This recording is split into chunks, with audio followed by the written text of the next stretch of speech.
Bueno, el día de hoy vamos a presentar el laboratorio sobre la IDEO. Nuestro grupo está conformado por Mayra Velázquez, Joseph Montero y Brian Ramírez. Vamos a comenzar con el marco teórico. Entonces, ¿qué es la ley de Ohm? La ley de Ohm se usa para determinar la relación entre el voltaje, la corriente y la resistencia en un circuito eléctrico. Se usa la fórmula o la ecuación voltaje es igual a corriente por resistencia.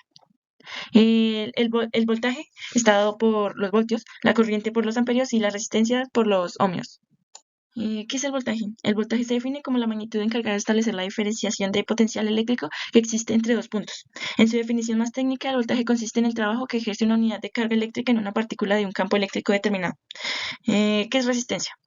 Se entiende en electricidad, se le denomina resistencia a la oposición al flujo de corriente eléctrica a través de un conductor. Su unidad, pues, es el ohmio. ¿Qué es corriente eléctrica? La corriente eléctrica es el flujo de los electrones en un conductor, ¿sí?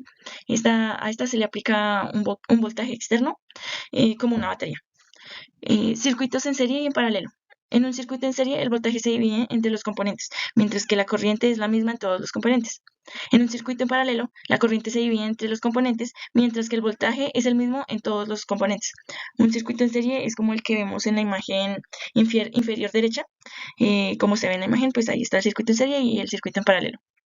Preguntas introductorias. Según la relación anterior, si en un circuito eléctrico la resistencia permanece constante, como es la relación voltaje-corriente, la relación entre corriente y voltaje, suponiendo que la resistencia es constante, es linealmente proporcional. Es decir, si una aumenta, la otra también lo hará. Si una disminuye, la otra también lo hará en la misma proporción.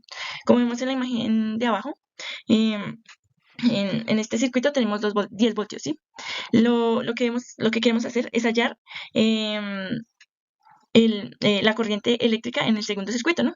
Entonces, si yo aumento por 3 los voltios que tengo en el circuito que tengo en el primero, como se ve aquí, entonces 10 por 3 es 30, entonces tenemos 30 voltios. Entonces, igualmente, la corriente hará lo mismo, ¿no? Entonces, en el primero, por ejemplo, tenemos 2 amperios.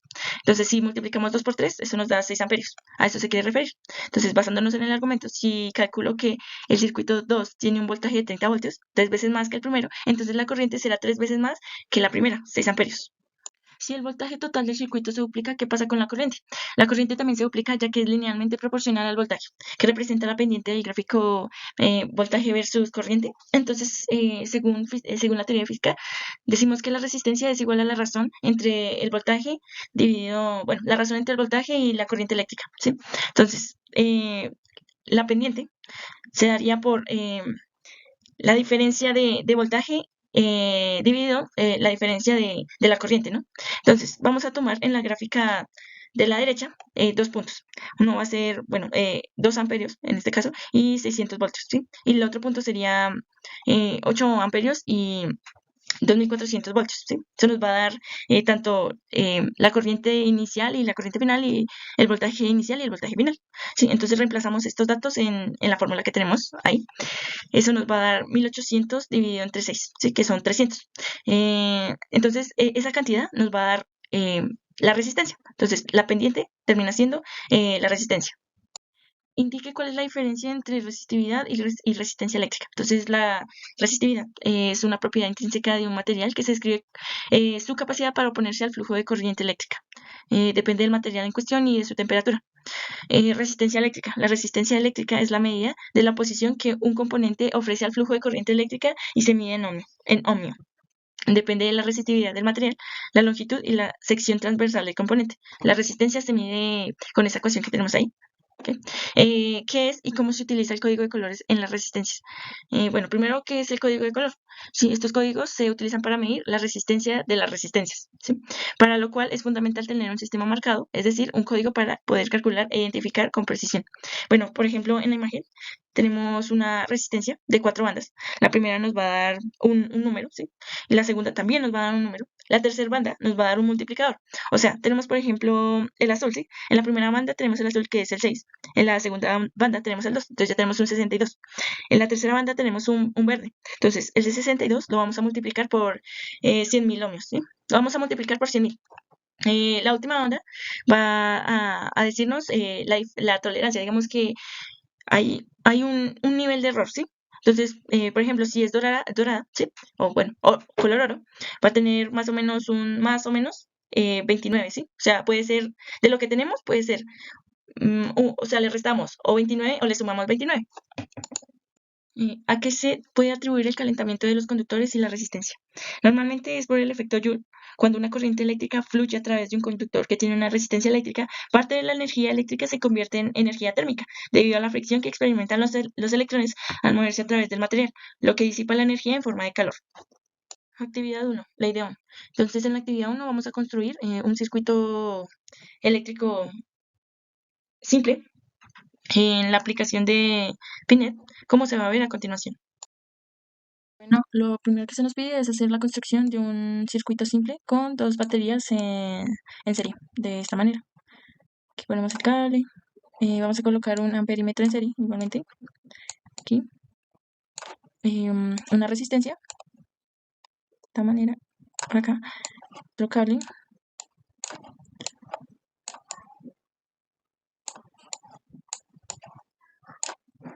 mm, de esta manera. Aquí ya podemos observar pues la corriente que está pasando en el circuito y vamos a colocar un voltímetro que nos va a dar de hecho la sumatoria de los voltios de las dos baterías, que son de 9,9 voltios, como se puede observar aquí. Entonces ahora vamos a repetir este procedimiento hasta llenar la tabla con 6 baterías. Luego vamos a graficar el voltaje total de las baterías en función de la corriente que registra el amperímetro. Bueno, entonces como se ve acá, se graficó el voltaje en función de la corriente. Ahora vamos a realizar una regresión de los datos experimentales. Entonces necesitamos hallar la relación entre las variables del voltaje y la corriente eléctrica.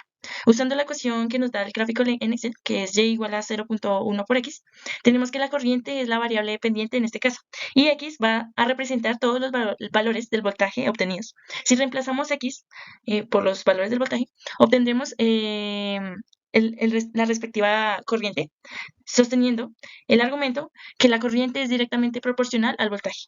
Actividad número 2. Circuitos en serie y en paralelo. En esta actividad se construirán, se analizarán y se resolverán circuitos en serie y en paralelo, haciendo uso de las temáticas anteriormente explicadas y vistas en clase y de la plataforma y sus herramientas de medición. Primero, construir un circuito en serie que contenga 6 resistores de distintos valores y una fuente cuyo valor esté entre 20 voltios y 100 voltios. Haciendo uso del voltímetro y el amperímetro, se mira la diferencia de potencial y la corriente sobre cada resistor. Consígnelos en la tabla número 2.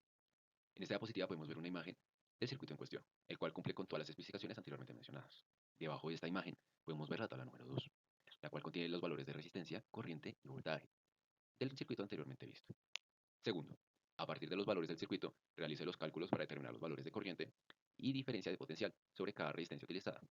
Consígnelos en la tabla número 3. Este circuito, al estar en serie, quiere decir que la corriente va a ser igual para todo el circuito. Lo único que vendría a variar sería el valor de su voltaje.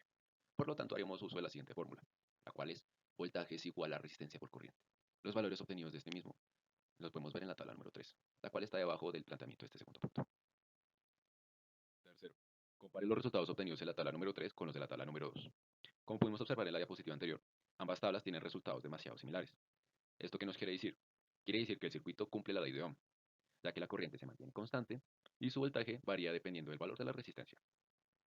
Cuarto, construya un circuito en paralelo que contenga 6 resistores de distintos valores y una fuente cuyo valor esté entre 20 voltios y 100 voltios. Haciendo uso del voltímetro y el amperímetro, se medirá la diferencia de potencial y la corriente sobre cada resistor. Consigne los datos en la tabla número 4. En esta diapositiva podemos ver una imagen del circuito número 2, el cual está en paralelo y cumple con las especificaciones anteriormente mencionadas. A su derecha tenemos la tabla número 4, que, igual a las anteriores, contiene los valores de resistencia, corriente y voltaje del circuito número 2. Quinto, a partir de los valores del circuito, realice los cálculos para determinar los valores de corriente y de diferencia de potencial sobre cada resistencia utilizada. Consígnelos en la tabla número 5. Como pudimos observar en la anterior diapositiva, el circuito se encuentra en paralelo. Quiere decir que su corriente va a ser diferente para todo el circuito, a diferencia de los circuitos en serie. Lo único que se mantendría constante en esta ocasión vendría a ser su voltaje. Por lo tanto, haremos uso de la siguiente fórmula. Corriente es igual a voltaje sobre resistencia. Los valores obtenidos de este punto lo podemos ver en la tabla número 5. Sexto, compare los resultados obtenidos en la tabla número 4 con los de la tabla número 5. Podemos resaltar que en cuanto a los resultados de la tabla número 4 y de la tabla número 5, contrario a los circuitos en serie, lo que se mantiene constante es el voltaje, mientras que la corriente varía siendo dependiente de los valores de resistencia, teniendo en cuenta el planteamiento de las fórmulas usadas en esta actividad. Actividad número 3. Circuitos mixtos. En esta actividad nos piden construir un circuito simple en el que el voltaje permanece constante. O sea, en el simulador se pide solo dejar una batería. Entonces, en cuyo caso se irán introduciendo resistencias una por una, formando un circuito mixto, lo que quiere decir que será un circuito en serie y en paralelo a la vez. Una vez ya puesto en marcha el simulador, en este caso se anota la corriente total que registra el amperímetro y sus valores de resistencia equivalente en todo el circuito. Se debe poner en una tabla de Excel anotándoles como mínimo las 5 resistencias y a su vez hacer la gráfica de la corriente por la resistencia equivalente. Relación entre corriente y la resistencia equivalente. En el modelo de regresión siempre varían los resultados, debido a que la corriente varía según el valor de cada resistencia dicha propuesta en el simulador. Dado a que la relación entre la corriente y la resistencia eléctrica en un circuito mixto no necesariamente es una relación lineal, es necesario que el modelo de regresión se ajuste mejor a los datos. Una opción, podemos utilizar la ley de Ohm, que se puede reescribir en términos de la corriente eléctrica igual al voltaje sobre la resistencia. Si la resistencia es baja, la intensidad aumenta. Y si es alta la resistencia, la intensidad baja. En el modelo de función serial lineal sería si el valor de las resistencias aumentara o disminuyera más uniformemente. Pero en estos casos los valores de las resistencias son aleatorias. Por esta razón el modelo no es lineal. Su significado físico. Como se puede observar, cuando nosotros en el circuito reemplazamos cada una de las resistencias equivalentes, queda un circuito en paralelo, el cual obedece a la ley de Ohm, ya que en las resistencias, al estar frente a frente, hace que el voltaje se reparta de igual manera en cada una de las resistencias. Es decir, que no haber resistencias o una resistencia igual a cero que interrumpa el flujo eléctrico del circuito, hace que de igual manera el voltaje llegue a todo el circuito. Esto sería muy diferente si el circuito estuviera en serie. Si fuera en paralelo, todo el voltaje o el flujo eléctrico llega del inicio al final. Error relativo porcentual. Como ya sabemos, el error relativo porcentual es una medida que nos indica qué tan cerca está el valor medido del valor verdadero o teórico. Utilizando la fórmula error el igual a valor absoluto del valor medido menos el valor teórico sobre el valor teórico. Todo esto multiplicado por el 100%. Aplicándolo a nuestra actividad realizada, nos da de que el error relativo porcentual es de un 11,64%. ¿Qué aprendieron en la práctica? Bueno, pues de la práctica relacionada con la actividad de la simulación, es interesante aprender la lógica que hay detrás de los resultados de un experimento. Ver cómo los resultados obtenidos son bastante cercanos a los que se miden teóricamente o experimentalmente. Da una grata sorpresa. A su vez, la comprensión de la teoría mediante la práctica, la validación experimental, la aplicación de las técnicas de la regresión y el importante trabajo en equipo, todo esto, estos aprendizajes son fundamentales para el desarrollo de las competencias en el campo de la ciencia y la ingeniería. Limitaciones que tiene la ley de Ohm. Como ya sabemos, la ley de Ohm asume una relación lineal entre el voltaje y la corriente, lo que significa que la resistencia es constante. Así que, mientras que en circuitos no lineales esta relación no se ajusta estrictamente a esta ley. También, no tiene en cuenta la variación de resistencia con la temperatura, lo que hace que la relación entre la corriente y el voltaje no sea lineal en la vida real. También, la ley aplica a componentes ideales, no toma en cuenta factores como la inductancia y la capacitancia que influye en circuitos reales.